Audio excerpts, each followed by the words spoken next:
জানিয়ে দিব এই মুহূর্তে আমাদের হাতে এসেছে বাংলাদেশের গুরুত্বপূর্ণ আপডেট সংবাদের শিরোনাম। শুরুতেই থাকছে ওসমান হাদির হত্যাকারীরা ভারতে প্রবেশ করেনি, দাবি মেঘালয় বিএসএফ ও পুলিশের। এবারে জানিয়ে দিব জামায়াতের জোটে যোগ দিল এলডিপি ও এনসিপি। জামায়াতে ইসলামী সহ ৮ দলের জোটের সঙ্গে যোগ দিয়েছে এলডিপি ও জাতীয় নাগরিক পার্টি। রোববার বিকাল ৫টায় জাতীয় প্রেস ক্লাবের ৩য় তলার আব্দুস সালাম হলে এক সংবাদ সম্মেলনে এ তথ্য জানান জামায়াতের আমির। আরও থাকছে ওসমান হাদি হত্যার বিচারের দাবিতে রাজশাহীতে মহাসড়ক অবরোধ। এদিকে ভারতের সংখ্যালঘু হত্যাকাণ্ডে উদ্বেগ জানালো বাংলাদেশ। সব শেষে জানিয়ে দিব আসন সমঝোতা প্রায় সম্পন্ন, শিগগিরই জানানো হবে বলছে জামায়াতের আমির। এতক্ষণ শুনছিলেন হাতে থাকা আপডেট সংবাদের শিরোনাম, এবারে বিস্তারিত। তবে তার আগে অনুরোধ রইল ভিডিওটিতে একটি লাইক এবং কমেন্ট করে জানিয়ে দিন ভিডিও সম্পর্কে আপনার মূল্যবান মতামত। আরও জানিয়ে দিন ভিডিওটি কোথা থেকে দেখছেন বা কোন জেলা থেকে দেখছেন। ওসমান হাদির হত্যাকারীরা ভারতে প্রবেশ করেনি, দাবি মেঘালয় বিএসএফ ও পুলিশের। ইনকিলাব মঞ্চের নেতা শরীফ ওসমান বিন হাদি হত্যার ঘটনায় জড়িত ২ প্রধান সন্দেহভাজন বাংলাদেশ থেকে ভারতে পালিয়ে গেছে। রোববার অতিরিক্ত পুলিশ কমিশনার এস.এন. মোহাম্মদ নজরুল ইসলাম এ তথ্য জানিয়েছেন। তবে ভারতের মেঘালয়ের পুলিশ এবং বিএসএফ এমন তথ্য প্রত্যাখ্যান করছে। রোববার হিন্দুস্তান টাইমস জ্যেষ্ঠ নিরাপত্তা কর্মকর্তাদের উদ্ধৃতি দিয়ে বলছে, এই ধরনের প্রতিবেদন বিভ্রান্তি তৈরি করছে। দেশটির সীমান্তরক্ষী বাহিনীর মেঘালয় অঞ্চলের মহাপরিদর্শক ওপি উপাধ্যায় বলেন, এই ব্যক্তিরা হালুয়াঘাট সেক্টর থেকে আন্তর্জাতিক সীমান্ত অতিক্রম করে মেঘালয়ে প্রবেশ করছে এমন কোনো প্রমাণ নেই। বিএসএফ কর্তৃক জাতীয় কোনো ঘটনা শনাক্ত বা রিপোর্টও করা হয়নি। এই দাবিগুলো ভিত্তিহীন ও বিভ্রান্তিকর। মেঘালয় পুলিশ সদর দপ্তরের একজন ঊর্ধ্বতন কর্মকর্তা ভারতীয় সংবাদ মাধ্যমটিকে বলেন, এ বিষয়ে বাংলাদেশ পুলিশের কাছ থেকে কোনো আনুষ্ঠানিক বা অনানুষ্ঠানিক যোগাযোগ হয়নি। রিপোর্টে উল্লেখিত নামের কোনো অভিযুক্তকে গারো পাহাড়ে খুঁজে পাওয়া যায়নি এবং কাউকে গ্রেপ্তারও করা হয়নি। এ প্রতিবেদনে আরও বলা হয়, ভারতীয় কর্মকর্তারা জোর দিয়ে বলছেন ঢাকার পুলিশের সঙ্গে সহযোগিতা অব্যাহত থাকলেও বর্তমানে এমন কোনো প্রমাণ নেই যে সন্দেহভাজনরা মেঘালয়ে রয়েছে। এর আগে ডিএমপির মিডিয়া সেন্টারে আয়োজিত সংবাদ সম্মেলনে নজরুল ইসলাম জানান, হত্যাকাণ্ডটি পূর্ব পরিকল্পিত। ফয়সাল সহ আরও কয়েকজন ময়মনসিংহের সীমান্ত পার হয়ে ভারতে পালিয়েছে। এই ঘটনায় ডিএমপি মোট 11 জনকে গ্রেপ্তার করছে, যাদের মধ্যে 6 জন স্বীকারোক্তিমূলক জবানবন্দি দিয়েছেন। মামলার চার্জশিট আগামী 7 থেকে 8 দিনের মধ্যে দেওয়া হবে। হত্যাকাণ্ড ঘটে 12 ডিসেম্বর দুপুর আনুমানিক 2টা 20 মিনিটে পল্টন থানার বক্স কালভার্ট রোডে। জামায়াতের জোটে যোগ দিল এলডিপি ও এনসিপি। জামায়াত ইসলামী সহ ৮ দলের জোটের সঙ্গে যোগ দিয়েছে এলডিপি ও জাতীয় নাগরিক পার্টি।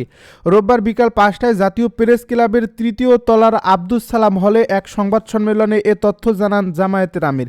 সংবাদ সম্মেলনটি সঞ্চালনা করেন বাংলাদেশ খিলাফত মজলিসের আমির মামুনুল হক। জামায়াতের নেতৃত্বাধীন ৮ দলীয় জোট অক্ষুণ্ণই থাকছে। এনসিপি কমপক্ষে ৩০টি আসন নিয়ে জোটে যোগ দিতে যাচ্ছে। চরমোনাই পীরের নেতৃত্বাধীন ইসলামী আন্দোলনের আসন সংখ্যায় এনসিপির কাছাকাছিই থাকছে বলে জানা গেছে। এর আগে তারা ১২০ আসন না হলে জোট ছাড়ার হুমকি দিয়েছিল। ওসমান হাদি হত্যার বিচারের দাবিতে রাজশাহীতে মহাসড়ক অবরোধ। শহীদ শরীফ ওসমান হাদি হত্যার সুষ্ঠু বিচারের দাবিতে রাজশাহী বিশ্ববিদ্যালয়ের প্রধান ফটকের সামনে মহাসড়ক অবরোধ করে অবস্থান কর্মসূচি ও বিক্ষোভ করেছেন ইনকিলাব মঞ্চের কর্মীরা। রোববার দুপুর 2:30টার দিকে রাবির মেইন গেটের সামনে রাজশাহী নাটোর মহাসড়ক অবরোধ করে এ কর্মসূচি শুরু করা হয়। এক পর্যায়ে 15 থেকে 20 জন বিক্ষোভকারী মহাসড়কের উপর অবস্থান নিয়ে টায়ারে আগুন জ্বালান। পরে তারা বিভিন্ন স্লোগান দেন এবং সংক্ষিপ্ত বক্তব্য রাখেন। বিক্ষোভকারীরা অভিযোগ করেন, শরীফ ওসমান হাদি হত্যাকাণ্ডের ঘটনায় এখনও কোনো দৃশ্যমান প্রশাসনিক বা বিচারিক অগ্রগতি নেই। এতে বিচারহীনতার সংস্কৃতি আরও শক্তিশালী হচ্ছে বলে তারা মন্তব্য করেন।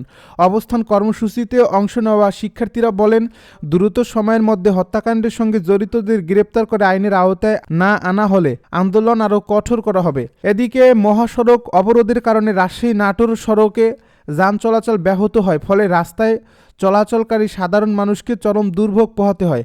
অন্যদিকে একই দাবিতে নগরীর তালাইমারি এলাকায়ও মহাসড়ক অবরোধ করে অবস্থান কর্মসূচি পালন করছেন জুলাই যোদ্ধা ও এনসিপির নেতাকর্মীরা। আন্দোলনকারীরা জানান, ইনকিলাব মঞ্চের কেন্দ্রীয় ঘোষিত কর্মসূচির অংশ হিসেবে তারা সন্ধ্যা 6টা পর্যন্ত মহাসড়ক অবরোধ করে অবস্থান করবেন। ভারতের সংখ্যালঘু হত্যাকাণ্ডে উদ্বেগ জানালো বাংলাদেশ। সাম্প্রতিক সময়ে ভারতের সংখ্যালঘু হত্যাকাণ্ড ও সহিংসতার ঘটনায় গভীর উদ্বেগ প্রকাশ করছে বাংলাদেশ। এসব ঘটনার নিরপেক্ষ তদন্ত এবং দোষীদের বিচারের আওতায় আনার আহ্বান জানিয়েছে ঢাকা। রোববার পররাষ্ট্র মন্ত্রণালয়ের মুখপাত্র এস এম মাহবুবুল আলম এ উদ্বেগের কথা জানান। তিনি বলেন, ভারতে মুসলিম, খ্রিস্টান সহ বিভিন্ন সংখ্যালঘু সম্প্রদায়ের বিরুদ্ধে সংঘটিত নৃশংস হত্যাকাণ্ড, গণপিটুনি, নির্বিচার আটক এবং ধর্মীয় অনুষ্ঠানে বাধা দেওয়ার ঘটনা গভীর উদ্বেগের বিষয়। মাহবুবুল আলম বলেন, চলতি মাসে ভারতের ওড়িশায় মুসলিম যুবক জুয়েল রানাকে নৃশংসভাবে হত্যা, বিহারে মুহম্মদ আতাহার হোসেনের হত্যাকাণ্ড, এগুলো সহিংসতা। আসন সমঝোতা প্রায় সম্পন্ন, শিগগিরই জানানো হবে, জানালো জামায়াতের আমির। সমমনা দলগুলোর মধ্যে আসন সমঝোতা প্রায় সম্পন্ন হয়েছে বলে জানিয়েছেন জামায়াতে ইসলামের আমির ডাক্তার শফিকুর রহমান। তিনি বলেন, খুব দ্রুতই এর বিস্তারিত জানানো হবে।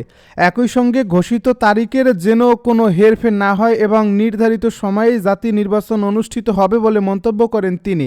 রোববার জাতীয় প্রেস ক্লাবের আব্দুস সালাম মিলনায়তনে জামায়াতের নেতৃত্বে আন্দোলনরত 8 দলের পক্ষ থেকে আয়োজিত জরুরি সংবাদ সম্মেলনে তিনি সব কথা বলেন।